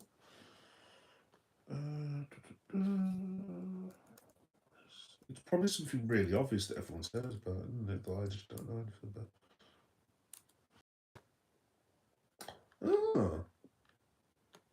Oh, I'll make sure that I've got the mute button on. I don't end up being copyrighted for playing someone else's YouTube stream. Its channel, he's very good at it, but he doesn't have a channel. Yeah, I think I've just found it, dude. Actually, let me have a look.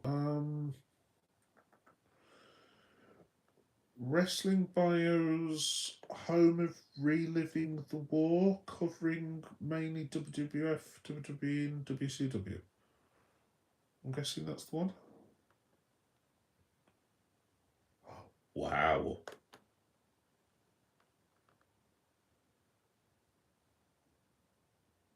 Oh yeah, his channel's slightly it's slightly more presentable than mine. Yeah, to say the least, I wouldn't even know how to do any of that, to be quite honest. I'm still trying to learn. I'm actually on my phone at the minute. I'm not even on my laptop. I was going to gear my laptop up tonight, but I was just like, Joe, I've got my phone next to me. I can't be asked, so I'm actually streaming through my phone. But yeah, no, dude, I'm an honest lad. I don't know how to do stuff like that. I think I'm gonna my son's learning how to do it, so I might just I'm trying to think of a polite way of putting this. Use my son in order to make my videos, and then make money off his hard work. I think. Nah, No, that dude, this is awesome. Cheers, Liam. Thank you very much. In fact, I tell you what, I'm going to subscribe to that right now. Wow, that looks really, really good. Reliving the War, episode 280, The Road to WrestleMania. Oh, that is. Oh, cheers, Liam. Thank you very much, mate. That looks really, really awesome. I don't think my wife will thank you for pointing that out to me, to be honest. I'm going to end up being on there for about 500 years now. Go look at some of these people he subscribed to. 215k subscribers. Botchamania, I've heard of. Larry Bundy Jr. Pastor. Dave Knows Wrestling, I've heard of. I think I've seen Chiseled Adonis. Possibly. Yeah, no, dude, that's quality. That is. That's really, really quality. Yeah. Do you know what? Yeah. I think there's definitely because that's the one thing, Liam. To be honest, I can I've got to have a notebook, which is this thing right here. By the way, check it out. How cool's that? That's my Friday the 13th VHS style notebook, because I'm a massive horror person, by the way, as well. So yeah, I make all my notes in that basically. I have to make notes because basically I'm not clever enough to tell you what actually happened on Dynamite. I've got to like give myself bullet points and stuff. The Attitude Era, I can basically give you chapter and verse. Like I can't do any sort of addition. I have appalling grades from school and so on and so forth. The Attitude Era, you could probably ask me a question, I could probably answer it for you because I was just obsessed with it. So yeah, do you know what? I think I might well give it a go. Just be warned, folks. It's not going to be as good as wrestling bios. I'm just some brummy sounding fat bloke that like sits in front of his phone and waffles on about wrestling. So yeah, no, it ain't gonna be anything like that. But no, I'm looking forward to seeing that. Yeah, cheers with him. Thank you very much, and I will give that a watch tomorrow. I think actually. It's channel. This may be your niche. Oh, it's definitely my niche, mate. Yeah, yeah, yeah. Dave, don't do anything I wouldn't do. Well, Dave, you wait for about 11 o'clock tomorrow night, pal, when I hit the boozer. Uh, that phrase in The Simpsons, scene deleted, when Homer goes to the pub. That's going to be me. I'll just leave it at that. No, Raheem, it's really well. That's the video. Simply chatting about it, and your thoughts will be a cool thing. You simply chatting about how you experience will be really interesting. Wrestling bars as an almost play-by-play. You can give an insight to how it felt. Oh yeah, dude. That was that was the thing. 'Cause the whole '90s thing, Liam, was like it was. I'm not going to say my era was, but it was good and this era is rubbish and this that and the other, although the world we live in is a bit sussy now, as my son would say. Um, but yeah, no, the whole '90s bit, it was just a complete. Dude, it was a completely different world. It was a completely different vibe. It was like the rise of new metal, chains on jeans, middle fingers, people burning down Woodstock, um, Puddle of Mud, Linkin Park, Limp Bizkit, just people dropping F bombs in the middle of the street, doing wrestling, after nights out, like doing suplexing each other in the middle of motorways. And I tell all these stories now, and people are like, just, "Oh, come on, that can't be happening." It's like, dude, that is what the late '90s was. Like, I can remember me and one of the lads going to Dublin, and we nearly got arrested for having a wrestling match. I can't remember what the big bridge in Dublin is. It just called the Dublin Bridge. It probably is the Dublin Bridge, and I don't forget. But literally, me and one of the lads, we'd had God knows how many pints of Guinness at this point, and we just decided to hold a pro wrestling match on this um, on this bridge. And there was all these Irish, well, obviously there's Irish people, and they're all sat there, and they're all, this wasn't phones, they were all taking like these Kodak photos of me and one of my mates, like doing headlocks and stuff. And I tried to do a what was the move? Oh, I tried to suplex one of my mates, but I ended up suplexing his leg against like the barrier of this bridge, and then I fell down and ended up smacking my head against the bloody floor. So we were both rolling around, with blood and all sorts coming out. And all of a sudden I look up and I see four of the biggest Irish blokes that I will ever see in the history of my life, all wearing police uniforms. And I won't do an Irish accent because I can't do one, but they were like, "Evening, lads, having a good night?" And we were like, we were, yeah. And it's like, and I said, "Do you know where else you can have a good night?" And we were like, "Where?" "Your hotel room, lads." And they didn't have to say anything else. And we were like, "Yes, sir." And basically just crawled off with a towel between the legs. But anyway, but the point is, Liam and everyone else with whatever. It was just a different time. It was. I didn't realise how cool that time was up until maybe 5, 6, 8 or 9, whatever years ago. It was just such an awesome time. Like the dance music as well. You were either a hip hop fan, you were pop music, or hated pop music. So there was this whole thing with like Eminem as well, and like people like me who hated pop music, like Britney Spears and Christine. Well, obviously I fancy Christine Aguilera, but yeah, we hated all the boy bands, and we absolutely hated that sort of shit. And it was just awful. In the UK, you had like Blur and Oasis, and you had indie music and all that business, and it was just a really cool time. You could go into indie clubs, into hip hop clubs.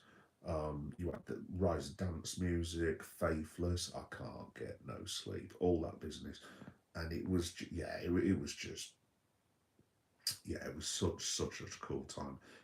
If I could get into a if I could get back into a time machine, I would definitely go back to about 1998, 1999, just watching wrestling, doing a bit of work for about 10 hours a week. 'Cause I think I was working about 20 hours a week, living at my mum's house, finishing work at 3 o'clock, as you do, going straight out to the pub, getting up, mum cooks breakfast for us, straight back out to the boozer, coming back, 15 pints deep, watching pro wrestling. Yeah, it was really cool.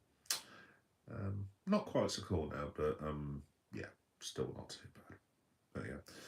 Yeah, so cheers, Liam, for that. Thank you very much for pointing that out for me. And yeah, like I said, folks, I might give that a go actually. So leave that one with me. It might be breaking news on the channel. You never know. Anyway, folks, right, it's 25 past 12. I definitely need to go to bed now because I've actually got work and I've been on. Jesus Christ, I've been on for nearly 2 hours. Yeah, cool. Nice one, guys. Thanks everyone for watching. I've really enjoyed this again. We had a really good chat again the other night, actually. So, thanks everyone for chatting with me. Liam, top bloke. Welcome on Inside. It's been awesome chatting with you, mate. And thank you for that recommendation. I'm definitely going to watch some stuff. Cheers, dude. Thank you to Johnny La, as per usual. You're a star, mate. And everyone else that's been watching me. Just very quickly, as I always do. Oh, my battery is running low. In terms of when I'm on live next, because I'll do the spiel. Most of you know that I do different things: horror, comic cons, Liverpool, wrestling, blah blah blah blah blah. Just check out the channel. It's Geek Boy Meta 7381. All my playlists are on there. So it's usually Geek Boy does. So it's Geek Boy does wrestling, which is what this will be under. Geek Boy does Liverpool. Geek Boy does horror, and so on and so forth. It's all on there.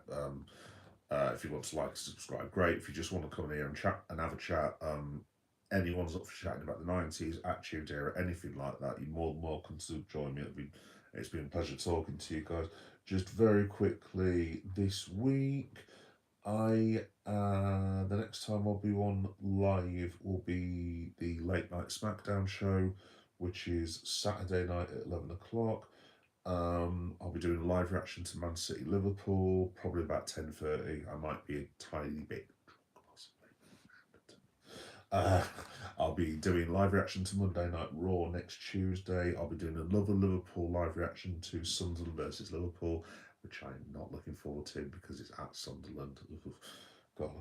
And then I'll be back this time next week for AW live reaction. And like I said, possibly be breaking news. I might be doing something with the Attitude Era. That would be very cool, actually. And also, just tomorrow, folks, just quickly, on Friday nights, I do something called Toy Shots Friday. Subscribers obviously know what that is. So It's basically me going around geeky toy shops and literally taking 30-second videos of all new toys and this, that, and the other, because I'm a massive toy collector. So that'll be from 8 o'clock tomorrow. So that's Toy Shots Friday. I usually do a vlog of some kind. I haven't got very many left that I've recorded, but so my last one tomorrow is a football stadium tour, because I've got loads of football stadium tours as well on the channel. That's Geek Boy Does Football. So I've been to like Villa Park, Anfield, obviously, Emirates, Stamford Bridge, Manchester City, blah blah blah blah. And tomorrow I've got one from the Hawthorns, which, if you don't know, is the home of West Bromwich Albion, which is very close to my old stomping ground in the West Midlands, because I'm kind of used to live in Telford as well, so as you might be able to tell from the accents occasionally. But yeah, went round the Albion about 4 or 5 months ago, I think it was, when I went down to the Midlands to see my family. So yeah, that'll be on tomorrow as well. You're all welcome to take a look. And yeah, cool. Nice one. That was a long show, people. That was a very, very long show. Yeah, but it's been lovely chatting to all of you. Thanks everyone for watching. It's been fantastic. Yeah, cool. Yeah. Do I need to tell you guys anything else? There'll be one or two other things coming soon. I'm going to Leeds Comic Con, not this weekend, but next weekend. I'm going to the Fozzy gig with obviously Chris Jericho next Wednesday. So keep an eye on the channel. Early hours of Thursday morning, I'll try and get as many of the Fozzy videos and anything I can do with Chris Jericho. I'll ask him if he's AEW or WWE, obviously. And yeah, there'll be loads of cool stuff happening. And I've also just realised that I'm seeing Chris Jericho at the same time Liverpool are playing Sunderland, which means I can't do the Sunderland live reaction because I'll be in Bradford. Yeah, good way to end it. Excellent. Right, guys, nice one. Thanks everyone for watching, and I'll see you all on Saturday night for the late night SmackDown reaction show. Right, take care, guys. Have a great weekend. See you soon. Bye bye.